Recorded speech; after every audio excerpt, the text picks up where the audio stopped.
एक पत्र है,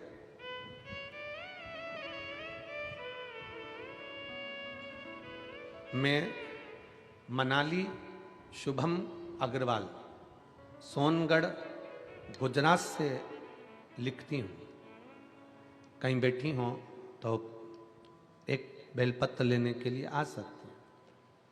मैं मनाली शुभम अग्रवाल सोनगढ़ गुजरात से लिखती हूँ। मेरा बेटा कियान शुभम अग्रवाल, जिसकी उम्र 2 साल है, जो हनुमान जयंती तक एकदम अच्छा था, खेलता कूदता रहता था, जो एकदम से 2-3 दिन के बाद धीरे धीरे बीमार पड़ने लगा। 10 से 15 दिन हो गए थे। पत्र को आप लोग एलईडी पर पढ़ सकते हैं, आस्था चैनल पर पढ़ सकते हैं। 10 से 15 दिन हो गए थे। अब उसकी तकलीफ इस हद तक बढ़ गई कि वो चल भी नहीं पा रहा था। खड़े होता तो गिर जाता था। पैरों में बहुत तकलीफ बढ़ गई। बहुत डॉक्टरों को दिखाया, लेकिन कुछ समझ में नहीं आया, क्योंकि सारी रिपोर्ट नॉर्मल आ रही थी।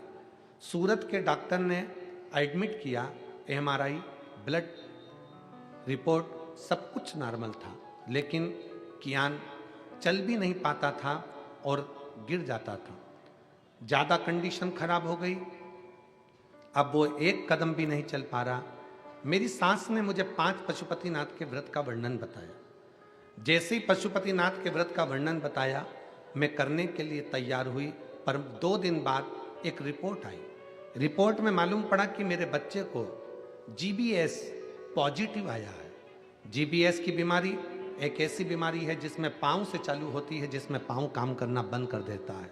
पाँव से धीरे धीरे हाथ काम करना बंद कर देता है, शरीर का धड़ काम करना बंद कर देता है, मस्तिष्क काम करना बंद कर देता है। फिर धीरे धीरे उसको सुनना बोलना सब में तकलीफ होने लगती है। मेरा बच्चा पलंग पर ही पड़ा रहता, ना उठ पाता, ना बैठ पाता, ना चल पाता, गिर जाता। परेशान हो गई। बच्चे को इस हालत में देखकर डॉक्टर कहता है कि 10 लाख बच्चों में से किसी एक बच्चे को ये वाली बीमारी होती है। हम परेशान हो गए। तब हमारी बहन ने कहा, तुम चिंता मत करो, मैं सीहोर जाती हूँ, वहाँ से रुद्राक्ष लाती हूँ। सीहोर गई, वहाँ से रुद्राक्ष लाई। हॉस्पिटल में इलाज चलता रहा, पर डॉक्टर ने कहा इसका इलाज का कोई हल नहीं है। बच्चे को हम घर ले आए। डॉक्टर ने मना कर दिया कि इसका कोई हल है ही नहीं, ये बच्चा ये बीमार रहेगा, उठ नहीं पाएगा। तब हमने रुद्राक्ष का जल लाकर तांबे के कलश में गलाकर शिव जी को चढ़ाना प्रारंभ करा। 3 महीने लगातार हम शंकर भगवान को जल चढ़ाते और वो पिलाते। थेरेपी चालू करवा दी और फिजियोथेरेपी कराते। थेरेपी के साथ में उसको जल पिलाते। अब तो इतना तकलीफ रहने लगा कि उसके शरीर पर भी हम जल लगा देते। करते करते हम 3 महीने निकाल दिए और बाबा ने ऐसी कृपा करी गुरुदेव कि हमने हमारे बच्चे को धीरे धीरे श्री शिवाय नमस्तुभ्यम बोलना सिखाया।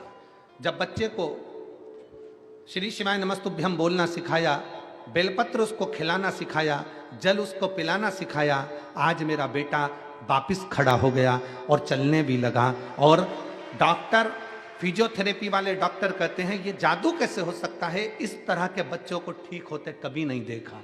परंतु आज ये बच्चा हमारा चल भी रहा है और बड़े आनंद के साथ खा भी रहा है और बैठ भी रहा है। ये शिव तत्व। कहीं बैठे हो तो एक बेलपत्र लेने के लिए आ सकते हैं।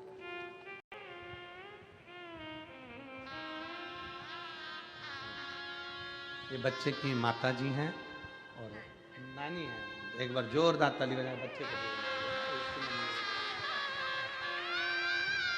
ठीक है। शिव तत्व